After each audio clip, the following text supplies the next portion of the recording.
श्रीकृष्ण गोवर्धन कथा आपण त्यांच्याकडनं ऐकण्यात नक्कीच उत्सुक असाल. सरांचं स्वागत करते.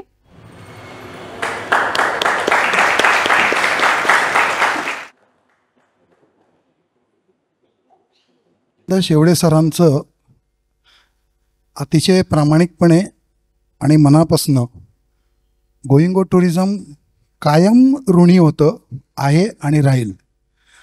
इतक्या ज्येष्ठ व्यक्तीचं आम्हाला इतका प्रामाणिक आशीर्वाद आम्हाला त्यांचा लाभलेला आहे की कुठच्याही टूर असो, कुठचाही कार्यक्रम असो किंवा कधीही भेटायचं असेल, एक फोन केल्यानंतर अरे ये केदार, हो करूया, नाही हा शब्द त्यांच्या मुखातनं कधी मी ऐकला नाही इतक्या वर्षात.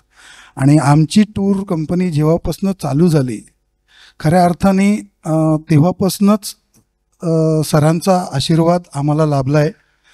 मी त्यांचं मनापासून पुष्पगुच्छ देऊन या मंचावर त्यांचं स्वागत करतो.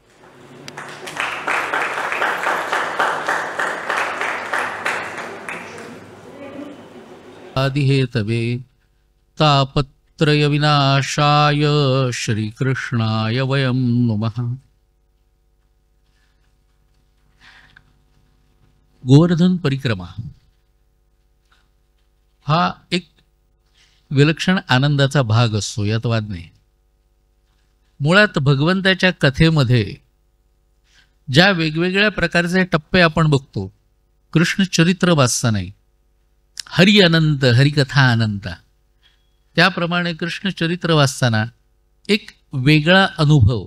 आणि आपल्याकडे असं सांगितलेलं आहे की या कथा सातत्याने ऐकाव्यात.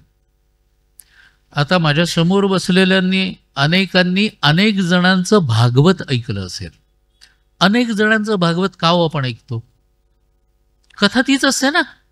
भागवताच्या प्रत्येक स्कंधामध्ये येणारी कथा, ह्या कथा त्याच असतात.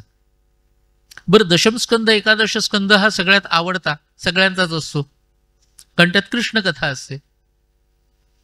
पण असं असूनही आम्ही यांचं भागवत ऐकलंय, त्यांचं भागवत ऐकलंय, त्यांचं भागवत ऐकलंय, हे सांगण्यामध्ये त्या त्या लोकांचं वैशिष्ट्य नसतं. वैशिष्ट्य असतं ते भगवंताच्या कथांचं, की आता कथा प्रत्येकजण आपापल्या परीने फुलवत असतो, आपापल्या परीने सांगत असतो. बरं, या कथा ऐकताना या वेगवेगळ्या लोकांच्या तोंडून का ऐकाव्यात आणि सातत्य का असावं? तर याचं सगळ्यात सोपं कारण की एखादी गोष्ट जेव्हा सातत्याने आपण ऐकत राहतो तेव्हा आपल्या मनावरती त्याचा काहीतरी परिणाम होतो. मन करारे प्रसन्न, असं जे तुकाराम महाराजांनी सांगितलंय, मन आपोआप प्रसन्न होत नसतं ना, मन करारे प्रसन्न. हे प्रसन्न भगवंताच्या कथा ऐकता ऐकता अगदी सहजपणे होऊ शकतं आणि तेच त्या कथांचं वैशिष्ट्य आहे. आणि म्हणून भगवंतांच्या कथा ऐकताना, बरं या कथा ऐकताना आता कसं आहे की भगवंतावर सुद्धा संशय घेणारे लोक हे आजकाल आहेत.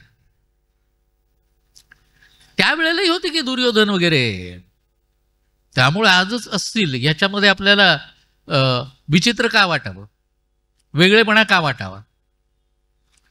पण ज्या वेळेला देवाकडे देव असं न बघता, आम्ही नाही, सर्वसामान्य माणूस म्हणून तो मोठा माणूस कसा होता असं त्याचं वैशिष्ट्य कशा करता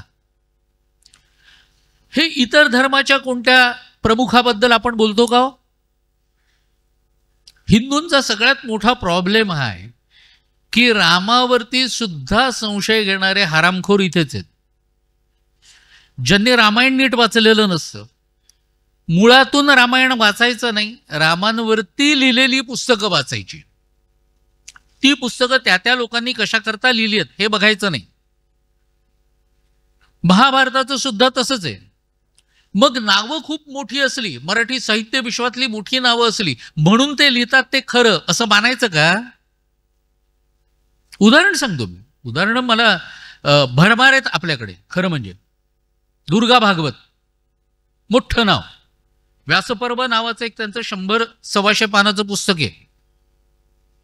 अनेक सो कॉल्ड विचारवंत सांगतात की व्यासपर्व वाचलं आणि आम्ही भारून गेलो. काय भारून जाण्यासारखं आहे त्या पुस्तकात? ज्याच्यामध्ये द्रौपदी सारख्या मानिनीला कामिनी म्हटलंय. शब्दांचे अर्थ कळतात ना आपल्याला. हे पुस्तक भारून टाकणार आहे, ज्याच्यामध्ये भगवंताच्या बद्दल आणि द्रौपदीच्या बद्दलच्या संबंधांचं सुतोवाच्य केलंय घाणेरड्या पद्धतीने. त्याला आम्ही ग्रेट म्हणायचं. पण तरी सुद्धा आम्हाला नाही, त्यांचा एक व्ह्यू कसा व्ह्यू असेल. देवाबद्दल जर कोणी काही वेडवाकडं लिहित असेल, बोलत असेल, तर आम्ही त्याचा तो व्ह्यू असेल असं म्हणून सोडून द्यायचं. आपल्या आई वडिलांबद्दल कोणी वेडवाकडं बोललं आणि वाईट बोललं तर आपल्याला चालेल का? जर आई वडिलांबद्दल चालत नसेल तर माझ्या भगवंताबद्दल कोणी काही वाईट लिहिलेलं का चालवून घ्यावं, हे मनात यायला नको. बरं, एखाद्या प्रश्नाचं उत्तर नसेल, मान्य आहे मला, सगळ्यांचा सगळ्या गोष्टीचा अभ्यास असतो असं नाही. तर माझा अभ्यास नाही, कोणत्या तरी अधिकारी माणसाला विचारीन, त्याच्याकडून समजून घेईन आणि मग उत्तर देईन, एवढं तर आपण म्हणू शकतो. पण आम्ही लगेच कोणीतरी कुठचा तरी संशय निर्माण करतो आणि त्या संशयाला आम्ही बळी पडतो. सगळ्यात वाईट नाही का की आम्ही बळी पडतो. याला कारण कुठेतरी आमच्या श्रद्धास्थानावरची आमची श्रद्धा ही अटळ नाही, हे आम्हीच सिद्ध करतो. म्हणून तर भगवंतांच्या बद्दल ज्या वेळेला त्यांच्या रूढ अर्थाने जर बघायला गेलं तर भगवंतांच्या चरित्राचे आधीचा जो भाग आहे हा सगळा संहार लीला किंवा बाललीला किंवा उद्धार लीला असा एक भाग पडतो. एका भागामध्ये रासलीला येते आणि एका भागामध्ये पूर्णपणे महाभारतातले कृष्ण असं आपल्याला दिसतो. माणूस एकच आहे हो, पण तो किती विविध प्रकारच्या भूमिका बजावताना आपल्याला दिसतो. जीवावरची आलेली संकट ही सुद्धा जात आहेत, किंबहुना तो स्वतःच्या पराक्रमाने ती घालवतो. अशा वेळेला सुद्धा जेव्हा आम्ही शंका घेतो, हे कसं शक्य आहे, म्हणजे काय राक्षसांच्या कथा वगैरे, म्हणजे पुराणातली वांगी पुराणात, तो वानगी हा शब्द हे सुद्धा माहिती नसतं, आम्ही वांगी करून टाकलाय. त्यामुळे वानगी दाखल म्हणजे उदाहरणादाखल, तर वानगी हाही शब्द माहिती नसतो आम्हाला. बरं, ही सगळी पुराण आहेत का हो? तीही आम्ही बघत नाही. राम आणि कृष्ण हे दोन आमच्याकडे पूर्ण पुरुष म्हणून सांगितलेले आहेत आणि म्हणून ते पूज्य आहेत. ते भगवंताचे अवतार म्हणून सांगितलेले आहेत, नवे नवे प्रत्यक्ष भगवंत. कारण रामावतारामध्ये 7वा आणि 8वा अवतार लागोपाठचे असलेले अवतार आहेत. याच्यातला फरक हा आहे की माणसाने कसं असावं हे रामावतारात आपल्याला दिसतं. सगळेच आदर्श आहेत बघा, परमोच्च बिंदू आहेत आदर्शाचे. तर माणसाने कसं असावं हे रामायण दाखवतं आणि माणूस कसा असतो हे महाभारत दाखवतं. रामायण आणि महाभारत व्यासोच्छिष्टम जगत सर्वम का म्हटलंय, ते याच कारणाकरता म्हटलेलं आहे ना, की माणूस कसा असतो हे महाभारत आपल्याला दाखवतं. जगामध्ये जेवढ्या जेवढ्या प्रकारची विकृती आहे, जेवढ्या प्रकारचं वाईट आहे आणि जेवढ्या प्रकारचं चांगलं आहे, हे सगळं आपल्याला महाभारतात दिसतं. असं म्हटल्यानंतर एकाने विचारलं की तो अमेरिकेचा ट्विन टॉवर वगैरे पाडले नाहीत का, 3,000-3,500 माणसं मेली त्यावेळेला, तर अशा प्रकारची विकृती वगैरे महाभारतात आहे का? आहे की. नीट डोळे उघडे ठेवून पाहिलं आणि वाचलं तर कळतं ना, नाही तर नाही कळणार आपल्याला. अश्वत्थाम्यानी झोपलेलं असताना सगळं सैन्य कापून काढलं द्रौपदीच्या 5 मुलांसकट. ही विकृती नाही आपल्याला साधर्म्य दाखवत. उगाच व्यासोच्छिष्टम जगत सर्वम म्हटलेलं नाहीये. मी तरुणांना मुद्दाम सांगत असतो, तर मोठेही वाचत नाहीत ती गोष्ट वेगळी, पण तरुणांना मी मुद्दाम सांगतो की तुमच्या स्वार्थाकरता तरी महाभारत वाचा, स्वार्थाकरता. बाकी त्याचं फळबिळ काय मिळेल ह्याच्याकडे लक्ष देऊ नका, स्वार्थाकरता वाचा. कारण एकदा महाभारत वाचलं की उद्या कोणत्याही प्रकारचं संकट आलं की तुम्हाला महाभारत आठवेल, त्यावेळेला कसं वागलं. महाभारत जो व्यवस्थितपणे वाचतो त्याच्या मनात आत्महत्येचे विचार सुद्धा येणार नाहीत. म्हणजे स्वार्थ आहे की नाही, किमान माझं आयुष्य मला सुधारायचं याकरता महाभारत वाचा. तेवढंही जर वाचायचं नसेल तर मग भगवानच वाचवू नाही का आपल्याला? हे सगळं धन आपल्याकडे आहे.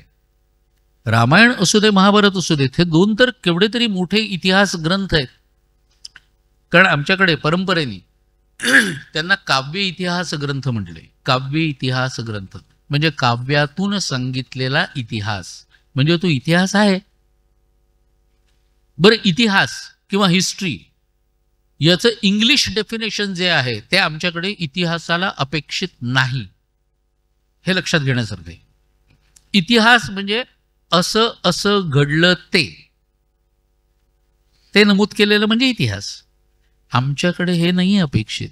आमच्याकडे असं असं घडलं होतं, त्याच्यावरून स्फूर्ती घेऊन मी कसं वागायचं हे जो सांगतो त्याला इतिहास असं म्हणतात.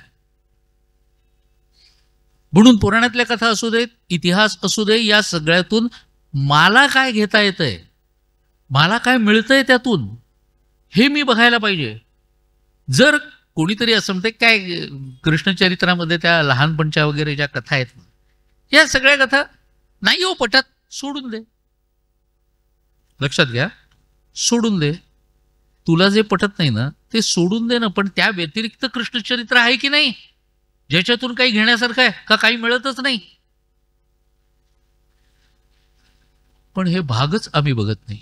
बरं, यात गंमत अशी आहे, मला रामायण आणि महाभारतावरती पुस्तकं लिहिणाऱ्यांचं आणखीन कौतुक वाटतं. आपल्यापैकी बहुतेक जणांनी शोले नावाचा गाजलेला पिक्चर पाहिला असेल, ज्या शोलेचा शेवट दुःखांत आहे ना, अमिताभ मरतो, वाईट वाटतं. अरे याला जिवंत ठेवला असतं तर बरं झालं असतं. त्या शोलेवरती अमिताभ जिवंत आहे असं समजून कोणी पुस्तकं वगैरे लिहिली का? का? कारण ज्यांनी शोले लिहिला त्याचं कॉपीराईट आहे ना, त्याच्यावर कॉपीराईट आहे. त्यामुळे त्याच्यात बदल करण्याचा अधिकार तुम्हाला आणि मला नाही. मग रामायण लिहिणाऱ्या व्यासांचं, वाल्मिकींचं, महाभारत लिहिणाऱ्या व्यासांचा कॉपीराईट नाहीये त्या ग्रंथांवर. मग ते ग्रंथ विकृत रीतीने लिहून आम्ही कसं बघतोय त्यांच्याकडे? त्यांनी जे मूळ लिहिलंय ते प्रमाण, बाकीच्यांनी लिहिलंय ते चुकीचं आहे. पण हे आम्ही कुठे बघतो? आम्हाला एखादी कादंबरी आवडते कारण त्या कादंबरीमध्ये कर्णाला आहा काय ग्रेट कर्ण म्हणून दाखवलेला आहे, म्हणून आम्हाला ती आवडते. आणि खरा कर्ण ज्या वेळेला कोणीतरी लिहितो आणि दाखवतो, मला आठवतंय बऱ्याच वर्षांपूर्वी श्री नावाचं एक साप्ताहिक होतं, आठवत असेल आपल्याला तर. आपल्याकडे श्री नावाचं एक साप्ताहिक होतं. त्याचा प्रत्येक अंक हा स्पेशल अंक असायचा. प्रत्येक अंक दर आठवड्याचा स्पेशल अंक असाच असायचा. म्हणजे टीव्हीवरती आपण ब्रेकिंग न्यूज नाही का पाहत? ब्रेकिंग न्यूज, राहुल गांधी त्यांच्या गाडीतून खाली उतरले. यात ब्रेकिंग न्यूज काय असते? यात ब्रेकिंग न्यूज काय असते? पण कोणत्याही न्यूजला आजकाल ब्रेकिंग न्यूज म्हटलं जातं ना, तसं ते श्री साप्ताहिकाचा प्रत्येक अंक हा विशेष अंक असा. त्यांच्या संपादकाने एकदा मला सांगितलं, खूप वर्षांपूर्वीची गोष्ट, कारण श्री साप्ताहिक बंद पडून पण खूप वर्ष झाली. तर त्यांनी मला एकदा सांगितलं होतं की कर्णावरती, महाभारतातला कर्ण हा तुम्ही लिहाल का? म्हटलं लिहीन. तुम्ही छापणार का? कारण मी कर्ण महाभारतातलाच लिहीन, पण तो तुम्ही छापणार का? तर म्हणाले अर्थात. म्हटलं मग ठीक आहे. मग मी 7 भागांची एक मालिका महाभारतातला कर्ण एवढ्याच विषयावरती लिहिली. श्री साप्ताहिकाकडे अनेक जणांचे फोन गेले, पत्र गेली की कर्णावरती लिहिणारा लेखक कोणत्या गटारात बसून लिहितो का? कारण लोकांच्या मनातल्या कर्णाला धक्का बसला. ज्यांनी कादंबऱ्या वाचल्या होत्या त्यांना धक्का बसला. आणि त्यावेळेला जी कादंबरी प्रचंड गाजत होती त्याच्या पूर्णपणे विरोधात मी लिहिलेलं. कारण विरोधात लिहायचं म्हणून लिहिलेलं नव्हतं, मी व्यासांचा कर्ण लिहित होतो. आता तो त्या लेखकाने मांडलाच नाही, तर हा माझी चूक नाही ना. पण कादंबरीचा प्रभाव कसा असतो, कथा कादंबरी यांचा प्रभाव कसा असतो याच्याकरता हे मुद्दाम आपल्याला. म्हणून मुळातलं वाचावं. मी रावतीबाईंचं युगांत वाचलं आणि मला काय जबरदस्त महाभारतातल्या व्यक्तिरेखांवरती त्यांनी लिहिलंय असं वाटलं. मूळ महाभारत मी कुठे वाचलंय? बरं, त्यातल्या व्यक्तिरेखांवर खरंच प्रामाणिकपणे वाचायचं आहे ना, मग प्रामाणिकपणे लिहिणारे सुद्धा लेखक आहेत की नाही? बाळशास्त्री हरदास आहेत. महाभारतावरील प्रवचने 2 खंडात त्यांचं पुस्तक आहे. त्यात महाभारतातल्या वेगवेगळ्या पात्रांवरती त्यांनी जी पुण्यामध्येच केलेली प्रवचनमाला होती त्यांची 1964-65 मध्ये त्याची आलेली पुस्तकं ती त्यावेळेला काळ प्रकाशनाने काढलेली, आता नवीन लाखे प्रकाशनाने पुनर्मुद्रित केलेली आहेत ती सगळी. तर बाळशास्त्री हरदासांसारख्या माणसांनी लिहिलेलं, विमलताई पवनीकरांच्या सारख्या माणसांनी लिहिलेली अशा प्रकारची पुस्तकं आहेत, ती आपण वाचावीत. हे आम्हाला वाचायचंच नसतं. कारण काय, त्यापेक्षा तोंडाला येईल ते बोलणं जास्त सोपं असतं की नाही. जसं प्रत्येकाकडे हा आता राक्षस असतोच, याच्यावरती फेसबुक आणि तत्सम गोष्टींवरती कमेंट करणं फुकट असतं, म्हणून लोक वाटेल त्या कमेंट समोरचा माणूस कोण आहे, काय त्याचं कर्तृत्व आहे हे न बघता करतात की नाही. का हो, आपण कुठे त्याच्या पासंगाला तरी पूर्ण इतकं काही गाजवलंय, काही केलंय? पण असं न बघता त्याची बदनामी करणं ही विकृत मानसिकता नाहीये, ही आमची मानसिकता बनलेली आहे. तीच अवस्था आम्ही आमच्या देवांना पण सोडत नाही.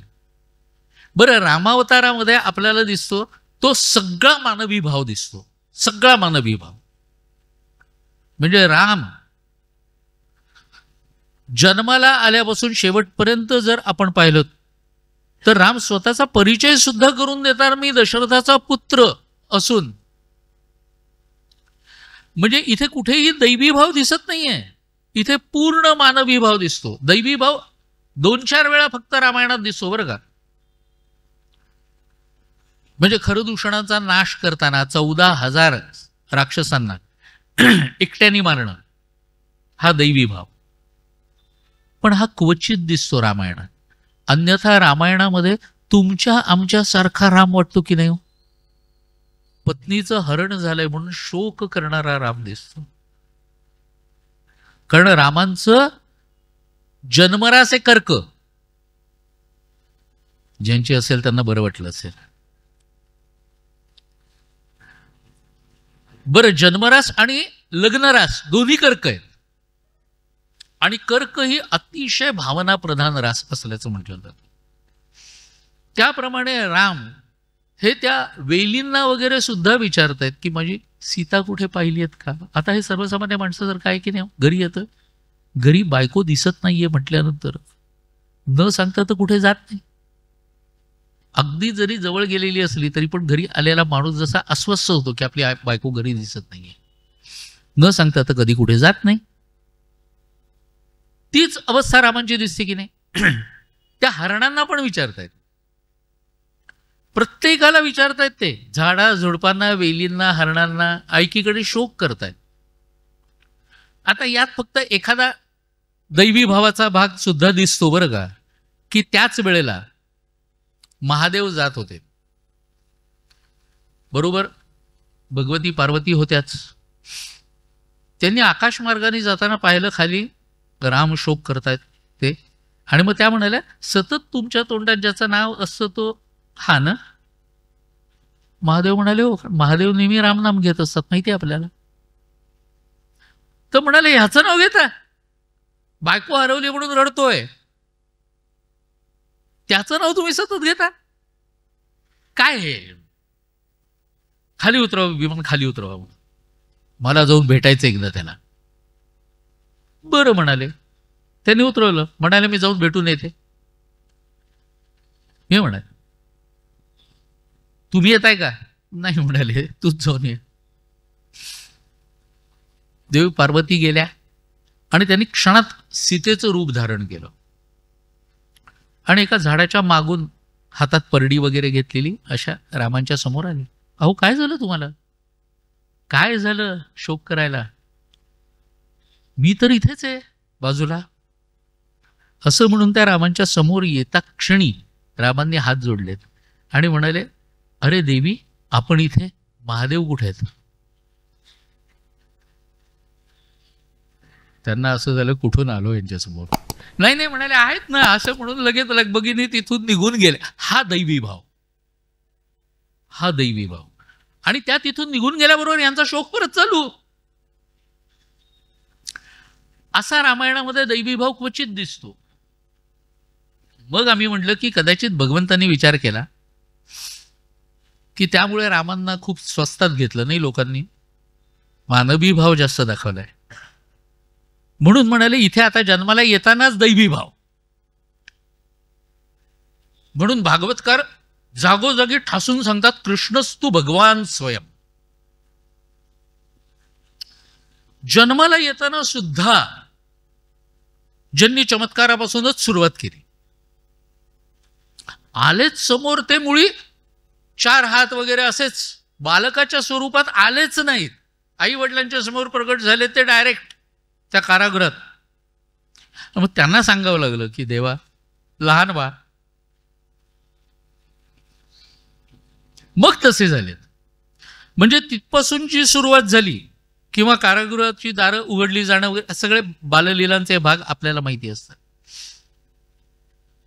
किंवा अगदी यशोदेच्या कुशीत ठेवणं आणि तिच्याकडे असलेल्या त्या योगमायेला परत घेऊन येणं. यांनी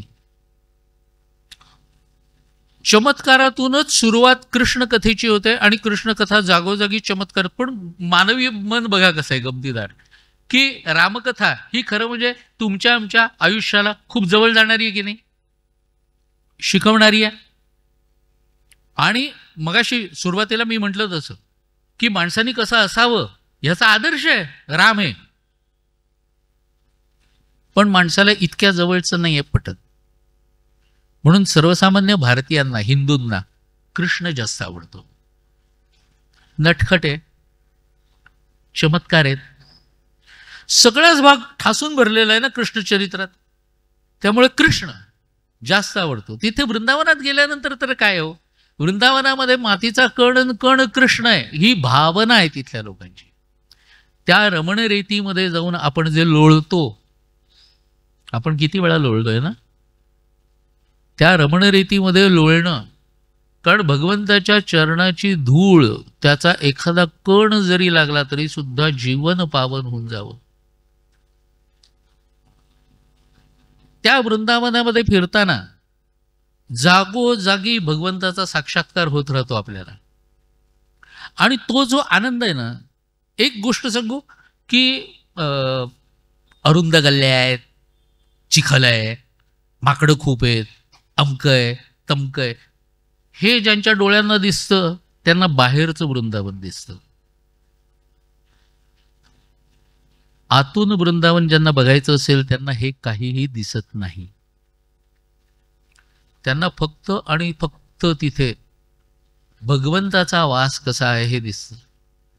नाहीतर तिथे भांडणारे लोक सुद्धा आपल्याला दिसतात की हो, छोटे छोटे. परवा बरसाणाला झालं म्हणे, 2 लस्सीवाल्यांच्या मध्ये. बरसाणा म्हणजे राधाराणीचं जे ठिकाण आहे, त्या बरसाणाला 2 लस्सीवाल्या दुकानांमध्ये हाणामारी झाली. त्याच्यात एकमेकाला कुल्हड फेकून मारले. ते मातीचे कुल्हड असतात. ते एकाने विचारलं, हे का होत आहे? त्यांची अक्कल तेवढीच, त्यांची अक्कलच तेवढी की त्यांना भगवंतापेक्षा पैसा एवढा एकच भाग तिथे दिसतोय. मग तुझा धंदा जास्त चालतोय, माझा धंदा पडतोय, ह्यामुळे निघून आलेली ती सगळे ते शत्रुत्व आहे. पण या उलट भगवंतांना जर बघायचं असेल तर त्या आतल्या डोळ्यांचा वापर करायला जेव्हा आम्ही शिकतो त्यावेळेला ते दिसू शकतं. बरं, चरित्र पण असं आहे ना की एकदा गोकुळातून निघून वृंदावनात आले, परत गोकुळात गेले नाहीत. वृंदावनातून निघून मथुरेला आले, परत वृंदावनात गेले नाहीत. त्या मथुरेतून द्वारकेला गेले, परत मथुरेत आले नाही. वारंवार कोणाकडे फक्त गेलेत? हस्तिनापुरात मात्र वारंवार गेलेत. का? जिथे भक्त आहे तिथे भगवंत जातातच. पण याचा अर्थ वृंदावनात नव्हत्या का? होत्या की. त्या सगळ्या गोपी तशाच होत्या ना, त्यांच्या भक्त होत्याच. त्यांना त्यांनी उपदेश केलाय. नंतर उद्धवाबरोबर सुद्धा निरोप पाठवलेला आहे त्यांच्याकरता त्यांनी. हा सगळा भाग जेव्हा आपण बघतो त्यावेळेला कृष्णांच्या त्या लीला कोणी किती सांगाव्यात की तितक्या वेळेला आपण त्या लीलांच्या मध्ये रमतच जातो, रंगत जातो.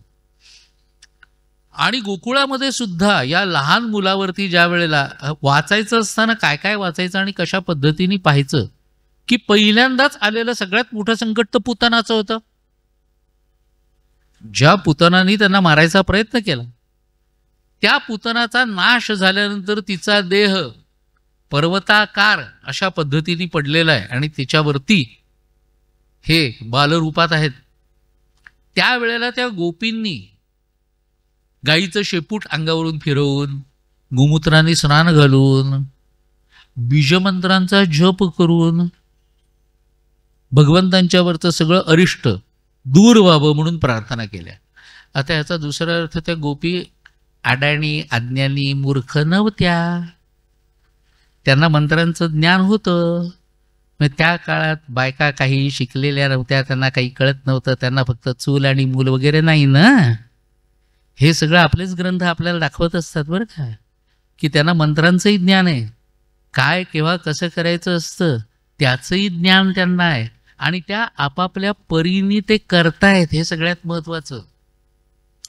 म्हणून वाचता वाचता अशा पद्धतीने सुद्धा किंवा ऐकता ऐकता अशा पद्धतीने सुद्धा ते ऐकत जायचं असतं, तर आपल्याला त्यातली गोडी खऱ्या अर्थाने कळते. आणि म्हणून अनेक वेळा का वाचावं? कारण अनेक वेळा वाचताना त्या कथेमधले अनेक गोष्टी, अनेक कोपरे हे आपल्याला मिळतात, सापडतात. आणि त्याचा जो आनंद असतो ना तो आणखीन वेगळा असतो बरं का. जो चांगला वाचक असेल ना, तर ज्ञानेश्वरीचं पारायण करणारे अनेक जण आहेत. पण पारायण म्हणजे फक्त ओळीवरून नजर फिरवणं नव्हे. पारायण हे काहीतरी समजून घ्यायचं असतं आणि ते समजून करायचं असतं. तर आपल्याला त्यातल्या प्रत्येक पारायणाच्या वेळेला वेगवेगळ्या गोष्टी कळत जातात. जर ज्ञानेश्वरांची भाषा ही अवघड वाटली तर वरदानंद भारतींनी अनुवाद ज्ञानेश्वरी लिहिलेली आणि ती आता अनुवाद ज्ञानेश्वरी अशी आलेली आहे की मूळ ज्ञानेश्वरी डाव्या पानावर, उजव्या पानावरती अनुवाद ज्ञानेश्वरी, बरोबर ओवीचा आजच्या मराठीत केलेला अनुवाद. क्वचित काही ठिकाणी ओवीचं जास्त विवेचन करावंसं वाटलं तर तिथे 2 किंवा 3 ओव्या आल्या, ह्याच्यापेक्षा जास्त नाही झालं. तर त्यामुळे ते वाचावं तर आपल्याला आजच्या मराठीतला तो एक मूळ ज्ञानेश्वरीचा सुद्धा आनंद घेता येऊ शकतो. कृष्ण कथा या वेगवेगळ्या लोकांच्याकडून ऐकताना त्या अशा पद्धतीने ऐकायच्या, त्या या कारणाकरता ऐकायच्या की अरे आणखीन वेगवेगळ्या गोष्टी मला कळतायत, हे तर कधी लक्षातच आलं नाही आतापर्यंत. ते लक्षात आलं, अमक्या बुवांनी सांगितलं त्यावेळेला लक्षात आलं की अरे ही गोष्ट अशा पद्धतीने सुद्धा आपण बघू शकतो. हा जो आनंद आहे ना, हा आनंद वेगळा असतो. आणि मग तिथेच ज्या वेळेला वृंदावनात आले त्यावेळेला वृंदावनातल्या ज्या असंख्य लीला आहेत त्या लीलांच्या मधला मग त्या ब्रह्मदेवानी सगळ्या मुलांना गुप्त केलं. त्याच्या दृष्टीने ते एक त्रुटी म्हणजे कशाला म्हणतात की एखादं तीक्ष्ण हत्यार म्हणजे सुईनी वगैरे कमळाच्या पानावरती रेग मारली तर ते कसं फाटेल, तो वेळ किती लागेल, त्याला त्रुटी म्हणतात. असं भागवतातलं वर्णन आहे बरं का. तर त्याच्या दृष्टीने एक त्रुटी, एवढाच काळ ब्रह्मदेवानी या सगळ्या गोपबालकांना, वासरांना गुप्त करून टाकलं होतं. आणि तरी सुद्धा विष्णुमय जगत हे सार्थ करत भगवंत स्वतःच ते सगळे झाले. आणि ही लीला 1 वर्ष चाललेली होती. मग आघासुराला जे मारलं, सर्प बनलेल्या त्या आघासुराला ते मारलं, ते त्यांनी त्यांच्या वयाच्या 5व्या वर्षी मारलं. आणि गोपबालकांनी घरी येऊन जे सांगितलं ते यांच्या वयाच्या 6व्या वर्षी सांगितलं. म्हणजे 1 वर्ष. 1 वर्ष ब्रह्मदेवानी त्या सगळ्यांना लपवून ठेवलेलं, तरी गोकुळातही कोणाला कळलं नाही, आयांना कळलं नाही की आपलं बालक हे आपलं नसून ते हे आहेत. हे त्यांनाही कळलं नाही, गायींनाही कळलं नाही. इतकं सगळं स्वतः बनले आणि हे स्वतः बनले ना, यात काही वेगळेपणा नाही हो. तुम्ही आम्ही काय आहोत? एकोहम बहुश्याम ही जी भगवंताची लीला होती की आपण एक आहोत तेच अनेक बनावं असं भगवंताला जे वाटलं आणि त्याकरता भगवंतांनी अनेकांचं रूप धारण केलं. ते तुम्ही आम्ही आपण सगळेजण त्यांचीच रूप आहोत. म्हणून समर्थ सुद्धा मना सज्जना भक्ती पद्धतीचे जावे म्हणतात. मनाला सज्जन म्हणतात. मन तसं असतंच. पुढचे आमचे जे काही संस्कार होत जातात ना, त्या संस्कारामुळे आम्ही बिघडत जातो.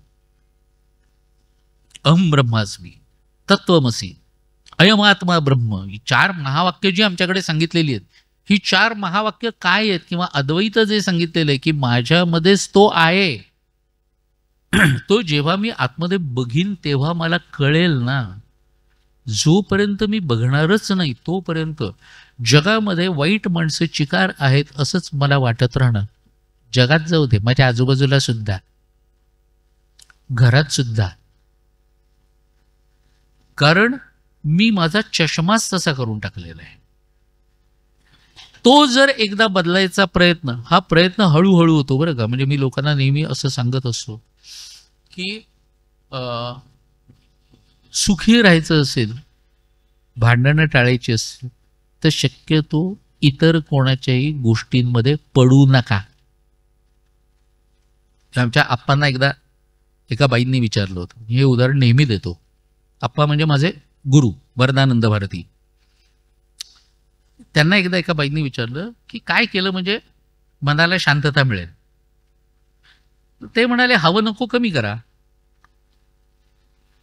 तर म्हणाले आप्पा आता हवं नको काय राहिलंय, 70ची झाले मी, आता काय हवं नको असणार आहे. तर म्हणाले खरंच नाहीये. छे छे म्हणाले आता मुळीच असं काही नाहीये. बरं म्हणाले. मुलगा कामावरून आल्यानंतर आपल्याशी न बोलता अंगावरून सरळ पुढे निघून गेला आणि सुनबाईला काही विचारायला लागला की राग येतो का, राग येतो का. हा म्हणजे काय, तो येणारच ना. आई बसली एवढी आणि तिच्याशी न बोलता तसाच पुढे जातोय. बरं म्हणून सकाळी 6:30-7ला चहा मिळाला नाही तर डोकं दुखतं का हो. हा म्हणाले म्हणजे आता इतक्या वर्षांची सवय झाली. मग हवं नको काय कमी झालंय, हवं नको काय कमी झालंय. माणसाचं हवं नको कधीच कमी होत नाही. ते जिथल्या तिथे असतं, फॉर्म बदलतो. बालवयातलं हवं नको वेगळं असतं, तारुण्यातलं हवं नको वेगळं असतं, वार्धक्यातलं हवं नको वेगळं असतं. हवं नको तिथेच असतं. आणि म्हणून हवं नको कमी करा याच्यामधला गूढार्थ जर जाणूनच घेतला नाही तर उपयोग शून्य असतो. चुकून एकत्र राहत असलो आणि समोर मुलाचे आणि सुनेचे किंवा मुलीचे आणि जावयाचे जर वाद चालू झाले तर आपण त्यात पडतो का, बोलतो का, याचा स्वतःशी विचार करायचा बरं का. आपल्यापर्यंत जोपर्यंत येत नाही तोपर्यंत शहाण्या माणसांनी पडू नये. आपण स्वस्थ राहतो, आपण शांत राहतो. अन्यथा आपली शांती बिघडवायला छोट्या छोट्या गोष्टी सुद्धा कारणीभूत होऊ शकतात. तसं न करता काय करावं हे दोन्ही ग्रंथ आपल्याला शिकवतात बरं का. पण हे ग्रंथ त्या पद्धतीने वाचले तर, नाहीतर रासलीला म्हटल्यानंतर आम्हाला आमच्याकडे तर काय काहीही रासलीला या गोष्टीबद्दल बोललं जातं. खरंच पंचाध्यायी आपण नीट वाचली आहे का हो. अध्याय क्रमांक 29 ते 33 भागवतातले, दशम स्कंधातले, आणि ती समजून घेतली आहे का. त्या गोपीन इतका भाव आपल्यात आहे का. आणि आपण रासलीलेबद्दल बोलतोय. त्यांना भगवंत भेटू शकले कारण शरीराची सुद्धा ज्यांनी तमा बाळगली नव्हती त्यामुळे त्यांना भगवंत भेटले. आपण तसे आहोत का? मग रासलीलेबद्दल वेडवाकडं बोलण्याचा अधिकार आपल्याला आहे का? हा विचार नको. त्या रासलीलेमधली गोपी स्तुती वाचा एकदा, की आपल्याला कळतं थोडंसं का होईना, पण भगवंत काय आहेत हे कळायला मदत होते. भगवंत काय आहे ते आपल्याला कळतं असं अजिबात दावा करणार नाही, पण मदत होते किमान. हे भाग जर आपण बघत नसलो आणि हे भाग जाणूनच घेत नसलो तर कठीण आहे. तशाच पद्धतीने गोवर्धनाची लीला आहे, की गोवर्धनाला जेव्हा आम्ही जातो आणि गोवर्धनाला अनेक जण गोवर्धनाची परिक्रमा करतात, ती परिक्रमा करण्याचा एक आनंद असतो. दुसरी एक गंमत माहिती आहे का आपल्याला, की एका गोवर्धनाला तुम्ही परिक्रमा करून येता ना, तेव्हा तुम्ही 2 राज्यात जाऊन येता. आपोआप आपल्याला 2 राज्यात जाऊन आलोय, कारण गोवर्धनाचा एक भाग हा राजस्थानात घुसलाय. त्यामुळे तुम्ही जी गोवर्धन परिक्रमा चालू करता ती तुम्ही राजस्थानात सुद्धा ओलांडून परत उत्तर प्रदेशात येता. आम्ही तर एक वर्षी मी कोजागिरीच्या रात्री केली आहे. तो पूर्ण चंद्र असताना गोवर्धन परिक्रमा त्या चंद्राच्या उजेडामध्ये करणं. बांधलेला रस्ता आहे, पण तो बांधलेला रस्ता टाळून गोवर्धनाच्या अगदी कुशीतून परिक्रमा करणं हा एक वेगळा आनंद असतो. पण तेवढे 21-22 किलोमीटर आपल्याला चालवेल का? सहज चालवतं, त्यात काही चढउतार नाही आहे, सरळ आहे. भगवंताचं नाव घेत घेत सहजपणे आपण परिक्रमा करून येऊ शकतो. आणि आता तर तसं नाही आहे. आता तर परिक्रमा ती काय इलेक्ट्रॉनिक वाहनं वगैरे त्या वाहनातून परिक्रमा केली जाते आणि त्यामुळे ती सहज सोपी झालेली आहे. त्या गोवर्धनाची परिक्रमा का? तर हा कृतज्ञतेचा भाव. त्या गोवर्धनामुळे म्हणजेच डोंगरांमुळे, ह्याच्यातून घेण्यासारखं आहे की डोंगरांमुळे ढग अडतात, पाऊस पडतो, आपल्याला अन्नधान्य मिळतं, ते त्याच्यामुळे मिळतं. आता तर डोंगर सपाटीकरणाचाच कार्यक्रम आपण हातात घेतल्यासारखा केलाय. मी जिथे राहतो त्या शहरातून बाहेर पडता पडता पूर्वी डोंगर वगैरे दिसायचे. आता तर काय तिथे सगळा आनंदी आनंद आहे. इतकं सपाटीकरण वेगाने चालू आहे. म्हणजे आपण आपल्या देशाचा इथिओपिया करायला घेतलेला आहे. इथिओपियामध्ये जेव्हा डोंगर नष्ट व्हायला लागले त्यावेळेला तिथे अवर्षण निर्माण झालं आणि त्या अवर्षणामुळे आज त्यांच्यावरती अन्नधान्य आयात करण्याची पाळी आली. आपण अन्नधान्य पिकवणारे आहोत, आपण निर्यात करणारे आहोत. आपणच आपल्या हाताने जर असं करून घेत असलो कठीण आहे. आणि म्हणून त्या गोवर्धनाला गोवर्धन भोग पण लावला जातो. अनेकानेक प्रकारची मिष्टान्न वगैरे तयार करून त्या गोवर्धनाला त्याचा नैवेद्य दाखवला जातो. तो एक वेगळा भाग असतो. आणि हे सगळं भगवंतांची तिची गोवर्धनाची लीला आहे, की ज्या लीलेमध्ये त्या इंद्राला म्हणे असं वाटलं होतं, कारण आत्तापर्यंत इंद्राला सगळा भोग दाखवत होते, इंद्राला सगळं देत होते. या वेळेला मात्र भगवंतांनी सांगितलं की जो माणूस ज्या पद्धतीने वागतोय, आपण आपल्या आपल्या वर्णाश्रम धर्माचं पालन करायचं. आणि आपण जर धर्ममार्गाने नीट चालत असलो तर प्रत्येकाला त्याचं त्याचं फळ हे मिळत असतंच. याच्यामध्ये इतर कोणाचा काय सहभाग असतो? आपण त्या गोवर्धनाला का नाही नैवेद्य दाखवत? तर आपण तसं करूया. आता यांनी सांगितलं म्हटल्यानंतर सगळ्यांनी मान्य केलं आणि त्याप्रमाणे गोवर्धनाला नैवेद्य दाखव. यांनीच गोवर्धनाचं रूप घेतलं आणि तो सगळं अन्न हे भक्षण केलं. वर म्हणाले की मोठमोठे विद्वान ब्राह्मण बोलवा. विद्वान ब्राह्मणांपासून ते पतितांपर्यंत सर्वांना अन्न खायला घालून तृप्त करा, सगळ्यांचं पोट भरू दे. आणि अशा पद्धतीने त्या गोवर्धनाच्या तिथे सगळ्यांनी जमून हे सगळं करायला सुरुवात केल्यानंतर इंद्राचा जो राग अनावर झाला आणि त्यांनी संवर्तकाला सांगून तिथे प्रचंड पाऊस पडायला सुरुवात केली. बघता बघता 7 दिवस पाऊस पडत होता. बघता बघता अख्खं वृंदावन भरलं. सगळेजण गोवर्धनाच्या आश्रयाने आलेले आणि यांनी सांगितलं की हा गोवर्धनच आपल्याला वाचवेल, ज्यांनी केलंय. आणि भगवंतांनी गोवर्धन सहजपणे उचलून धरला.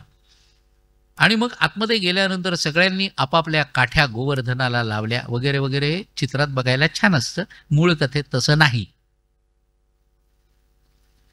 मूळ कथेत एकट्या भगवंतांनीच 7 दिवस आपल्या हातावरती गोवर्धन तोलून धरलेला आहे.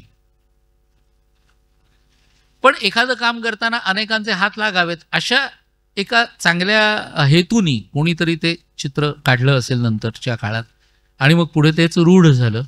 अनेक गोष्टी अशा रूढ होतात पण त्या मूळ नसतात. त्यामुळे मूळ काय आहे ते समजून घेणं हे जास्त महत्त्वाचं असतं. आणि अशा पद्धतीने त्या गोवर्धनाच्या खाली सगळेजण सुरक्षित राहिल्यानंतर इंद्राचं गर्वहरण झालं की इतका वेळ आपण पाऊस पडतोय पण उपयोग शून्य झालेला आहे, आणि तो भगवंतांना शरण गेला. त्या ऐरावताच्या सोंडीनी भगवंतांच्यावरती अभिषेक केलाय त्यांनी, आणि भगवंतांना नाव दिले गोविंद. तेव्हापासून गोविंद हे नाव भगवंतांचं रूढ झालंय. आणि मग इंद्राने केलेली त्यांची स्तुती, ही स्तुती सुद्धा भागवतामध्ये मोठी छान आहे.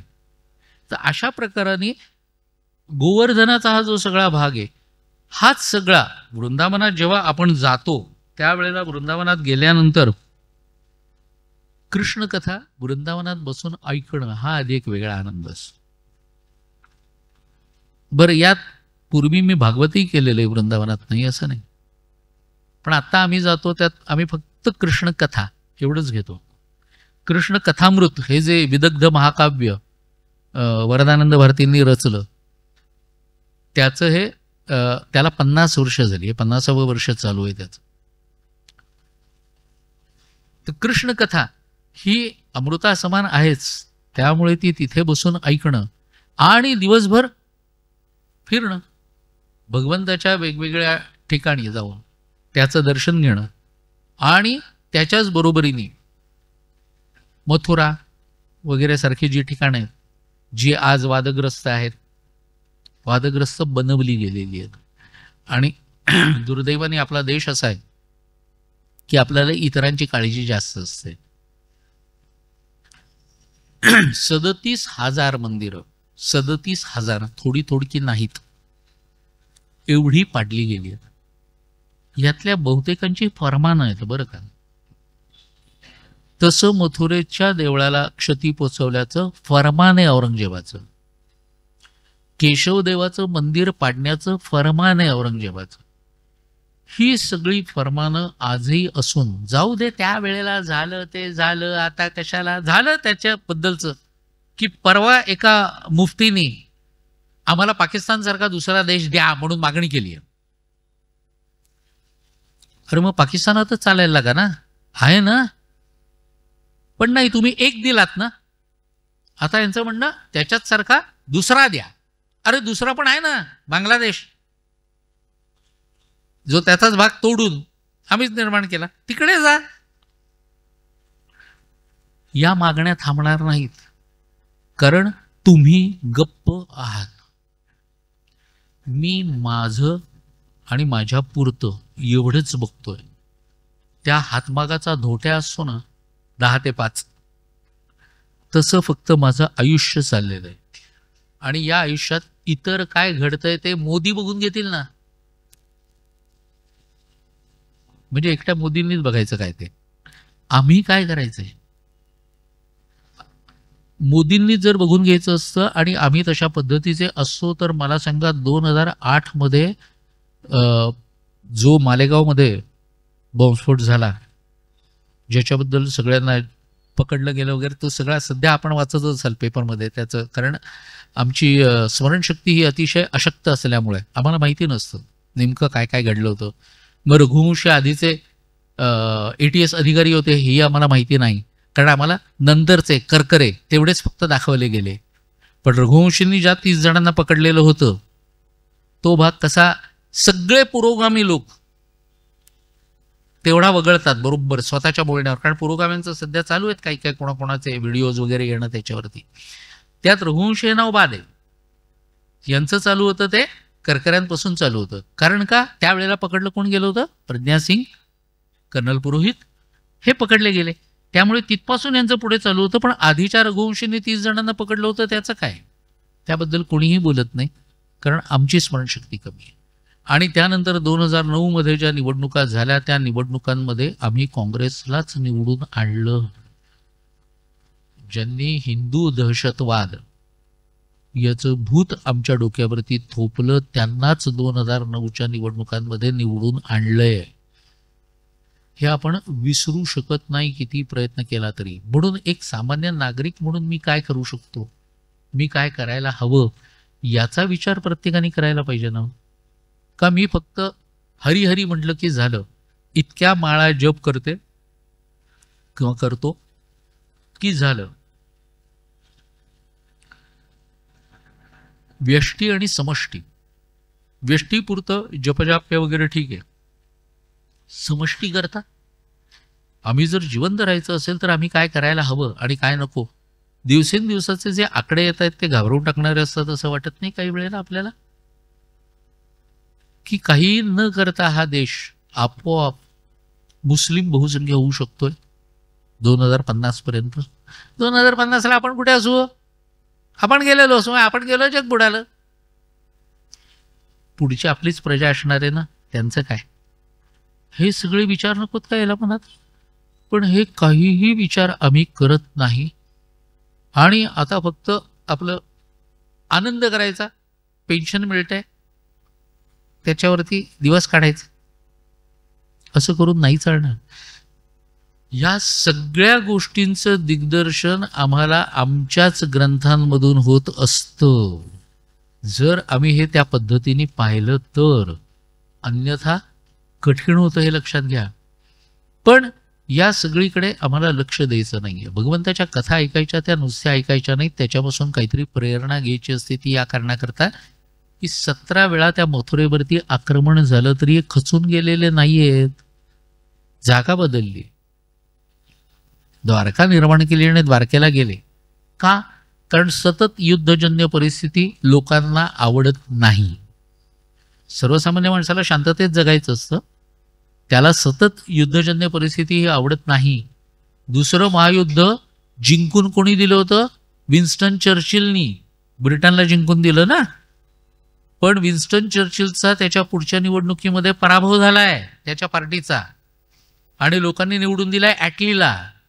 का, युद्धजन्य परिस्थिती लोकांना आवडत नाही, चालत नाही. म्हणून द्वारकेचं निर्माण केलं.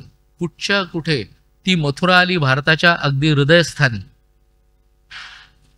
हा बिहारमधला जरासंध मगधाचा, म्हणजे ते आलं पश्चिमेकडे आणि यांनी पूर्वेच्या टोकावरती द्वारकेचं निर्माण केलं. म्हणजे याला यायचं झालं तर भारतमधून फिरून जायला पाहिजे त्याला, नाही का.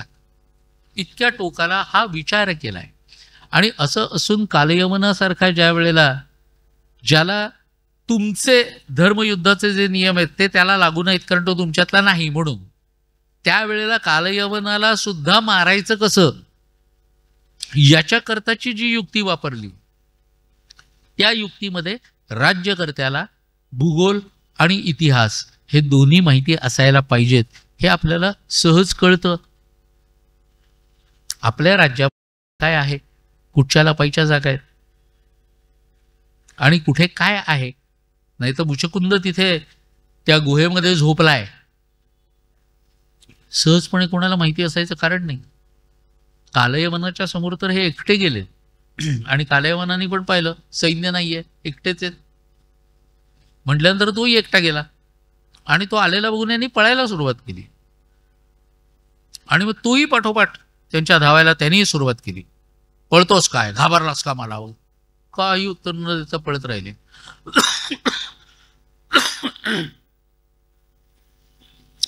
तिथे कालयवन धावतोय त्यांच्या मागे. आम्ही याचं सुद्धा कौतुक केलंय.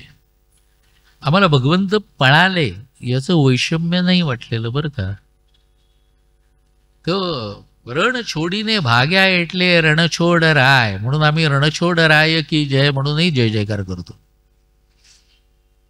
कारण तेही राजकारण कसं आहे हे आम्ही समजून घेतलंय, त्याच्यामुळे आम्हाला त्यात काही वाटत नाही. आणि धावता धावता मुचकुंद ज्या गुहेमध्ये निचलाय त्या गुहेत ते आतमध्ये शिरले आणि कमरेचा शेला त्याच्यावरती टाकलाय आणि त्याच्या डोक्याच्या बाजूला लपून बसलेत.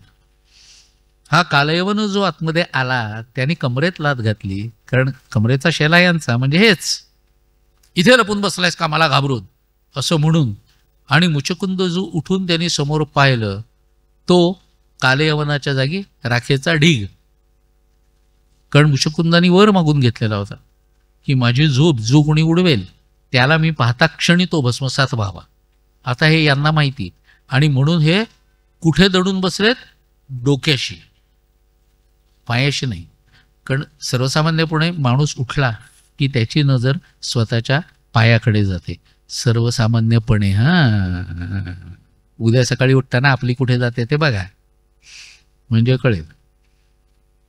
तर त्यामुळे ह्याच्यात राजकारण पण कसं आहे, ह्याच्यात सायकॉलॉजी पण कशी आहे, हे सगळं सगळं आपल्याला कळतं या एका कथेमध्ये. आणि कालयवनाचा अशा रीतीने नाश केल्यानंतर मुचकुंदाच्या समोर ते आले.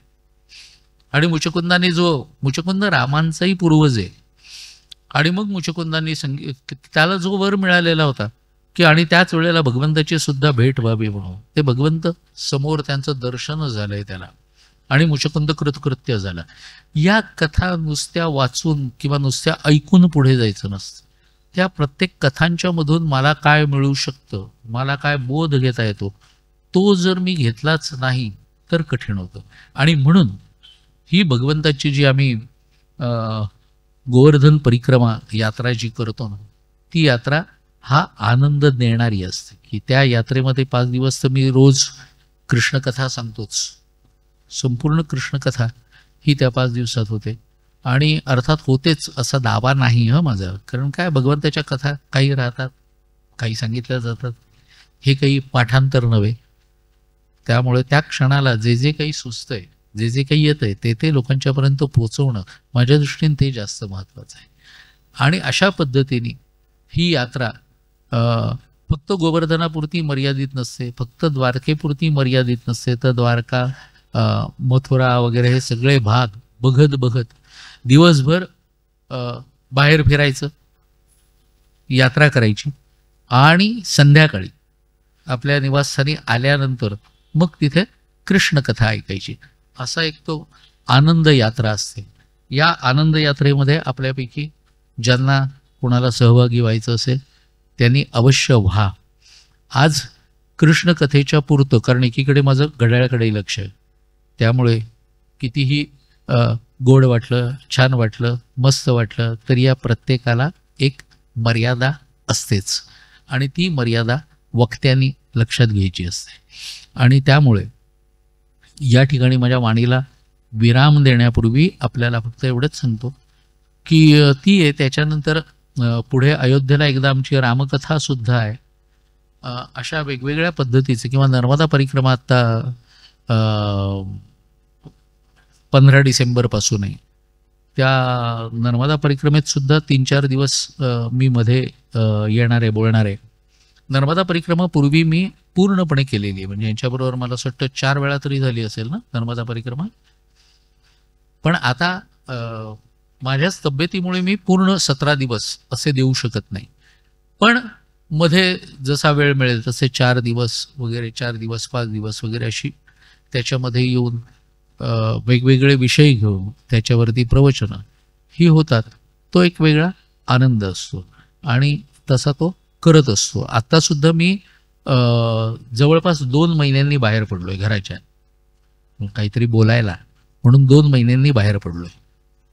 कारण माझ्या पत्नीला मॅसिव्ह हार्ट अटॅक आला आहे, आणि त्यामुळे ती जवळपास 1.25 महिना ICUमध्ये होती. ती आत्ता ICUतून बाहेर आली आता, पण अजूनही खूप स्लो रिकव्हरी ज्याला म्हणतात तशी अतिशय स्लो रिकव्हरी आहे तिची. त्यामुळे गेले 2 महिने मी कार्यक्रमच घेतलेले नव्हते.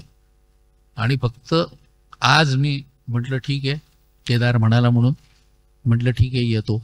आणि अशा पद्धतीने 2 महिन्यांनी आज घराबाहेर पडून आपल्यासमोर भगवंताचं गुणगान हे केव्हाही आनंददायकच असतं, ते आपल्यासमोर यथामती अशा पद्धतीने मांडलं. तुर्तास आपण सगळ्यांनी याचा आनंद हा जसा मिळेल, जिथे मिळेल तिथे त्या पद्धतीने घ्यावात इतकंच सांगतो आणि माझ्या वाणीला विराम देतो. वंदे मातरम. गोपाल कृष्ण भगवान की जय. डॉक्टर साहेबांनी आपल्याला अतिशय उत्कृष्ट असं छान निरूपण आपण आता ऐकलंय. आणि गोवर्धनाला ज्यांना कोणाला यायचंय त्यांनी नक्की आपला सहभाग नोंदवावा. त्याचबरोबर 13 सप्टेंबरला परत आपला बहुतेक रामकथेचा कार्यक्रम, संगीत रामकथेचा कार्यक्रम आपण करणार आहोत. तो नक्कीच थोडासा मोठा प्रोपगंडा करूया आणि आणखीन मोठ्या स्वरूपात आपण करूया. तर 13 सप्टेंबरला परत आपण सगळेजण भेटूयात. आपला गोइंगो टुरिझमचा यूट्यूब चॅनल आहे GOOINGO गोइंगो टुरिझम म्हणून. तर त्याला सबस्क्राईब करा. त्याच्यावर व्हिडिओज भरपूर आहेत. आजचा व्हिडिओ देखील आपण त्याच्यावर टाकणार आहोत. तर हा व्हिडिओ जेव्हा तुम्हाला परत ऐकावासा वाटेल, आपल्या गंगा लहरीचा आणि गोवर्धन परिक्रमेचा दोन्ही तुम्हाला ऐकायला मिळेल.